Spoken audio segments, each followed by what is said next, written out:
Dans cette vidéo, je vais corriger un exercice que vous pouvez trouver sur le site ECLigne, donc qui traite des actions mécaniques. Donc l'objet de cet exercice est de savoir si, dans telle ou telle situation, l'action mécanique est une force ou un moment ou les deux. Donc petit rappel, donc on parle de force lorsque les efforts engendrent un mouvement de translation. Donc en gros, si mon action mécanique tire ou pousse. Et on parle de moment lorsque on va avoir un mouvement de rotation ou de basculement. Prenons mon exercice. Premier exemple, j'ai un panneau. Donc je regarde l'hypothèse. Le panneau subit son propre poids. Il est modélisé par une flèche rouge qui va vers le bas. Et on s'intéresse à l'action du sol sur le panneau. Sur le dessin, c'est représenté par la croix bleue.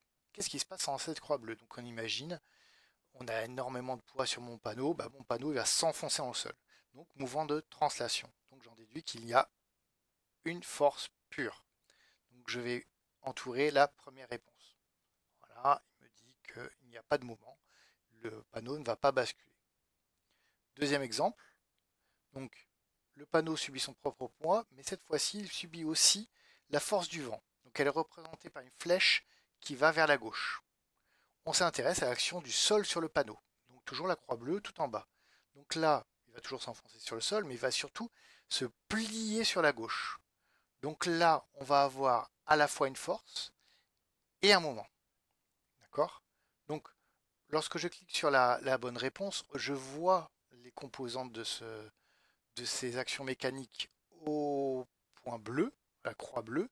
Donc j'ai une force qui va vers la droite, vers le haut, et j'ai la flèche qui représente le moment, donc qui va montrer un petit peu la façon dont il va bouger.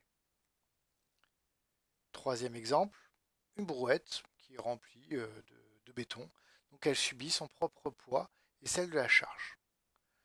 On s'intéresse à l'action du sol sur la brouette. Donc il y a le poids, hein, il va appuyer au niveau du pneu, donc vers le bas. Donc au niveau du sol, il va y avoir une action mécanique qui le retient, hein. C'est pour ça que quand c'est une force pure, il n'y a qu'une force, hein, le mouvement de translation. Et quand je vais la dessiner, c'est une force qui va vers le haut. En fait, le sol retient la brouette, hein. Donc c'est le principe des actions mutuelles. Quand j'ai une action dans un sens, j'ai l'action dans l'autre qui permet de créer un équilibre. Même exemple pour la question suivante. La brouette subit son propre poids et on regarde au niveau des mains. Donc tout à l'heure, la roue, au niveau de la roue, le sol, il permettait de le garder. La main a la même fonction. Donc c'est aussi une force pure et elle tire vers le haut pour l'empêcher de tomber. Une remorque qui subit son propre poids.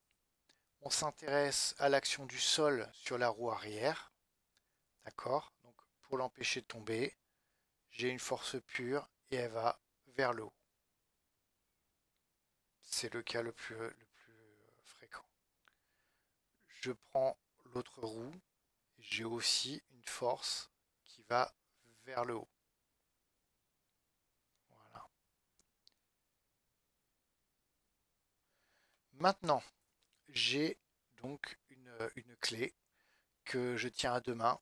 Donc je la fais tourner dans le sens des aiguilles d'une montre. Donc à droite, je vais vers le bas, à gauche, je monte et je vais exercer un couple de serrage. Donc le couple de serrage est un moment pur. Donc deuxième proposition. Il va permettre de serrer mon écrou. Der, pas le dernier, prochain exemple. Donc là, j'ai une perceuse qui va donc plutôt même une visseuse et elle subit l'action de la main et on va avoir le moteur qui va entraîner en rotation l'embout qui va serrer la vis. Donc on s'intéresse à l'action de la visseuse sur la vis. Donc là, avec ma main, j'appuie vers le bas et j'ai la visseuse proprement dite qui va créer un moment. Donc là, j'ai une force et un moment. D'accord?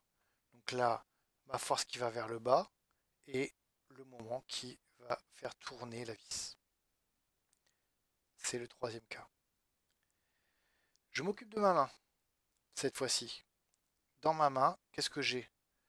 Eh bien, je suis en train d'appuyer sur ma visseuse. Donc, du coup, ma visseuse, elle résiste. Il va y avoir une force qui va vers le haut. Et ben, dans ma main, je vais sentir le couple résistant. D'accord? Donc, la vis va résister et ça va me créer un couple résistant. Donc, un moment et une force. Donc, je clique dessus. Et cette fois-ci, on a la force rouge et la flèche verte qui correspond au moment. La remorque du tracteur.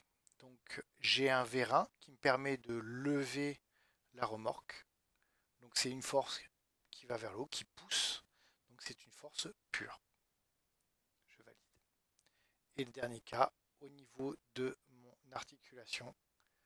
Donc là, je vais avoir une force pure, puisqu'il n'y a pas de moment, et qui va faire tourner la remorque. On arrive au bout. J'ai une note de 1 sur 20. Oui, j'ai mal cliqué au dernier coup. C'est très bizarre. Bon, il y a un petit bug. J'espère que vous avez compris. Je vais vous envoyer un exercice pour essayer de valider tout ça. Merci de votre attention.